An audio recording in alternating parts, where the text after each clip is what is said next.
Alrighty, well, I wanted to do a reaction video to the co-main and main events of the UFC Fight Night Iowa event. Let's go ahead and get into it. Starting off with talking about Bo Nickal, Reiner de Ritter. Oh, I had this sneaking feeling the whole week that this matchup was, coming up. That I think Reiner de Ritter gets it done. We cannot look past one championship wins or championships or double champ victory statuses anymore. That's not something we can put aside. All right, if a guy in another organization gets double champ, okay, despite it being, technically lower competition, he's winning these fights. And he's 19-2. He's done an amazing job of just coming in and searching for victory no matter what. Really, I mean, anywhere he's taking the fight, he's looking to finish the fight and get the victory. His Gerald Meerschaert fight had a little bit of a struggle there, and that's the main reason why I was going with Bo Nickal, because hey, if you're struggling with Gerald Meerschaert, buddy, let me tell you what, you're gonna struggle with the rest of 185ers. But yeah, even in Bo Nickal's last fight against Paul Craig, he wasn't really tested like physically. He didn't take a lot of damage or anything like that. Took a couple, body kicks, but other than that, Paul Craig never really touched him up on the feet. That's something Bo Nickal has not dealt with, and it's always been concerning of me, especially in the striking department. Man, he's not looking good.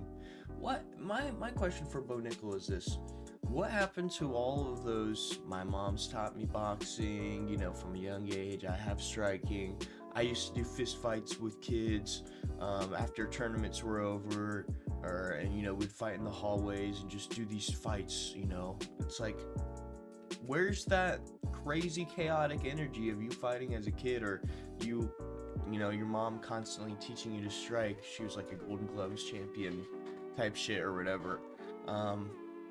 Where is that, Bo? Where's that 1-2 at? From what I saw, you were just throwing hooks. Just hooks. And those hooks were getting you nowhere. They were missing. Over-swinging hooks. The clinch work looked really bad for you. You were getting knee to the body. You were getting elbowed in the side of the head. He got a takedown, but he ended up going for a guillotine, and it got reversed on him.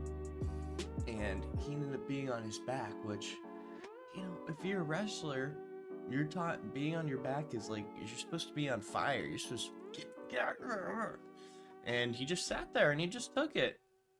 We need to be working on our sweeps. We need to be working, getting up, Bo. Come on now. Making us look bad. And that's the main thing that I think that hurts the most about this loss is Bo is a representative of USA Wrestling. Whether he likes it or not, he represents all of us when he goes into the cage, and people are gonna trash US Wrestling even more, which is the last thing we need, man. That is the last thing we need. We need our sport to get pushed more, and we need more people thinking, hey, this is something that can help protect my kid or whatever, and stuff like that. But man, he got taken out by a beautiful knee to the body, but I don't think it was one of those shots that really took him out. Because right after he took the knee and they stopped the fight, he looked up at the ref and was like, oh, I'm done. Okay, cool. Yeah, I just wanted to make sure I was done. Yeah, I cowered up on a ball to, signify that I was done. So I'm glad you stopped it. Thumbs up. And when he was taking those shots before he got knee to the body against the cage, he's just like, you're really finishing me, huh? Oh, okay, all right, well, get off. He had no answers for Reiner de Ritter anywhere, really. And I think it just shows Reiner de Ritter's experience. I mean, 19-2, that's 25. That's 20 fights over Bo's now 8 fights. Well, now 21 over 8 fights. I think this is good, though, for Bo, in hindsight, kind of. He needs a little bit of humility. He needs to go in there, and he needs to spar other top 185ers. Get in there with Strickland. Get in there with Chris Curtis. Get in there with some of these other, high-level 185ers over at Extreme Couture. Ugh. Gross. Morning burps. We're recording this early in the morning because last night I went to go to sleep after that card. Not the best card, honestly. That's why I'm not doing a full card breakdown. Other than the co-main and main, nothing really of note on that card. I mean, Miesha Tate fought, lost, expected, whatever. But this co-main, this is the biggest story of the night, in my opinion. And having Bo Nickal lose the way he did, it'd be one thing if his decision was a close fight, a lot of grappling, he's almost there and stuff. But man, he got finished, and in the second round too. That's not good, man. I can't see Bo's body wilting up to pressure like that just in the second round. I mean, you're gonna have big hitting 185ers targeting that body now. We're gonna have dudes throwing spinning kicks to your liver now, and they're gonna be targeting that spot because they see how easily they took you down with that knee. Now I'm not gonna say like, oh, I could eat that knee and stuff like that, but I've seen big knees landed before on people, and kind of take them a little bit better. Maybe panic shoot and stuff like that. But no, he took that knee and he instantly was like, all right, I'm done. End of fight. Cool. Thumbs up, ref. All done. Thank you for not letting me take any more damage. And yeah, on one hand, I like Bo. He represents U.S. wrestling. He was representing it pretty well. He's definitely a prodigy-esque child. His dad was very heavy on him to wrestle as a child, which I can relate to. Yeah, a lot of cocky arrogance from him, honestly. And maybe it's the people around him, honestly, that were feeling him up, thinking that he can take on Khamzat, because he is nowhere near ready to fight Khamzat Chimaev. Nowhere near. Khamzat would beat the shit out of Bo Nickal, man. He would get taken down. Maybe not taken down, but he would get just pushed up against the fence, or just shit. He might even get taken down and then just held there and then just beaten up, man. It really didn't look good. It looked like he didn't have any grit or anything like special for him, or like, oh, here's my plan B. I'm gonna throw a spinning elbow, or like show off something new, or throw some kicks in. He's got an okay leg kick. He needs to learn how to keep that distance a little better. He needs to learn how to throw some elbows in this clinch when guys are on him, and he's got that over-under. He needs to realize, because he's got power, but he needs to realize that he needs to set up a jab and, some sort of basic combo, more than just a right hook and a left hook every now and then, counter shots to keep a guy like Reiner de Ridder off him. And all props to Reiner de Ridder. He is coming in here to win a championship. That's his mentality, man. And you can see it when he fights. He's constantly going forward, constantly trying to prove a point that he wants to be a champion in the UFC. And he's 20-2 now. Really good record. I think after this, you give him I think it's pretty reasonable to give him Strickland, or I don't know if Jared Cannonier is top 7, I think, maybe. But he deserves a top 7, maybe even top 5, honestly. Because Bo Nickal was a huge prospect. He was minus 330 favorite or something before the fight started, which, by the way, is crazy now in hindsight, looking back on how he got finished and everything like that. But yeah, just really disappointed in Bo, but I think at the end of the day, too, I think this is going to do a good job of humbling him, making him a better fighter. I hope so. I hope he kind of steps away from the Penn State wrestling a little bit, because you can't be in there training wrestling and MMA at the same time. I know wrestling practice probably give him really great endurance, really good training with some of the best guys in wrestling in the world, but we need to get that MMA grappling on point, okay? We need to get those sweeps on point. We need to get that 1-2, the striking on point, and the clinching and the scrambles, all of that, man. Because Reiner de Ridder, he's not afraid to just let shit just flow. And that's the thing with Bo Nickal, is he wasn't letting things just flow out there. He was very concerned. He was throwing back very stressed up, counter shots that were missing and making him tired. Because, he's missing some of the shots that going, oh, damn. I was hoping that left hook, right hook would connect. You can tell in the first opening exchange, he really thought that he was gonna like set him down or something. Because after he missed those shots, he was kind of like, ugh, dang it, oof. But yeah, that was the co-main, and yeah, moving on to the main event. We had Corey Sandhagen and good old Figgy. Now, Figgy, his fight IQ just went into the bucket this match. I genuinely don't know what else to say. Kept on going for a heel hook, man. His like brain just went straight to heel hook and like couldn't get off of it. Dude was smoking something and was just like, bro, I'm gonna hit the strongest heel hook anyone's ever seen.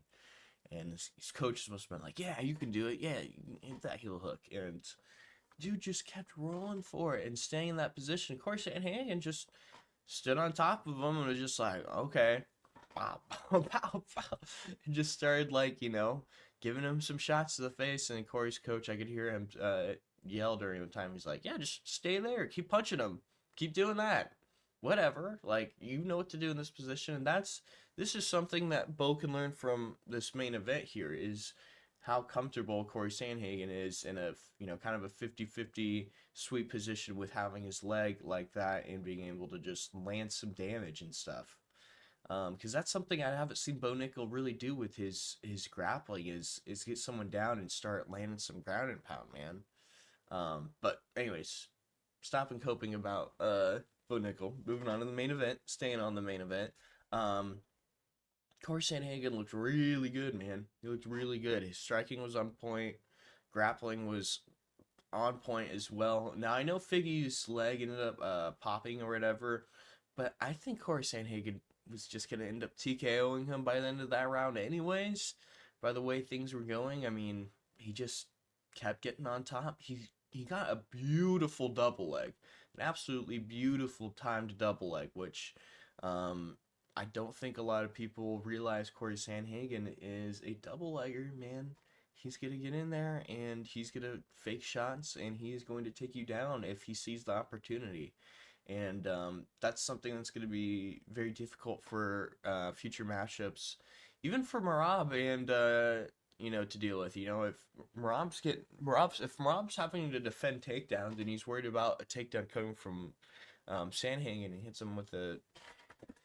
Ugh, it'd be the best thing, of course, Sandhagen hit Merab with a spinning like wheel kick to the head, like he did to what's his name, Marlon Morales. If he hit the same shit that he did on Marlon Morales to Merab, make me the happiest person in the world. But anyways, his faking his shots and shooting just in general sets up his striking now a lot more, and you can tell his like the commentators were talking about it, his footwork is so much more meaningful and less like scary.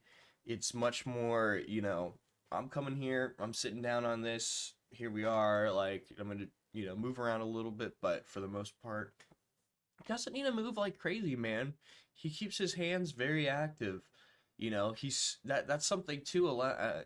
Bo Nickal, not talking about it, but he keeps that jab, but then he also just kind of keeps it as like a rangefinder and just keeps it out there. Oh, he's moving in, hit him with it again, comes in a little bit closer, pop another shot on him, and yeah, it just looked really good for Corey Sandhagen. I'm really excited for him. I hope he gets the title shot next, either versus Sandhagen or either against Sean O'Malley, or he gets it against Merab. Either way, I would really like to see those fights with Corey in them. And he's got a good shot, man. He comes to the fights to try to win. He just needs, if he just had a little bit more sting in his jabs and his punches, he'd be a lot scary to deal with. But for the most part, Corey Sandhagen, very well-rounded fighter now. And really coming into that championship mindset and build and fighting style. So I really like it. Even though I was disappointed by the co-main, and oh, my mouse wasn't going for a second. Even though I was pretty disappointed for the co-main, really happy about the main event. I like Corey Sandhagen. I think I've wanted to do a video about him and his developing stardom, because you know, he's kind of getting himself out there more. I like to see the little skits and funny stuff he does. He has that type of humor I kind of have a little bit, at least from what I've seen in his videos. And yeah, I really enjoy him. But yeah, Bo Nickal is gonna need to eat that humble pie, pick himself up by his bootstraps, get in there, spar with some top guys, get that MMA striking and grappling on point, man. Get out of Penn State for right now. Okay, you can go back there and help train a couple practices every now and then, but we need to start getting you to Extreme Go Tour, Kill Cliff, you know, even American Top Team I think has some good 185ers, and you need to start sparring them so that way you can get a good idea, because I don't believe Bo Nickal even spars with top guys. I believe he was sparring with guys in his own Penn State American Top Team, and yes, they're like good athletic guys, but you need guys who are experienced with 5-round fights and who are, you know, who are used to being in a cage and taking some damage. That's why I think Bo Nickal training with someone like Sean Strickland and Extreme Couture would be the best benefit for him. And then yeah, Corey Sandhagen gets it done, looks great. Kind of a weird finish, but still gets a finish at the end of the day, man. And he was dominant about it. So yeah. Anyways, thank you guys for watching. I was gonna make another video too. I'm talking about you thought MMA was dead. These boxing fights were horrible, but we'll get to that in my next video. I think I might make that today as well. But yeah. Anyways, thank you for watching.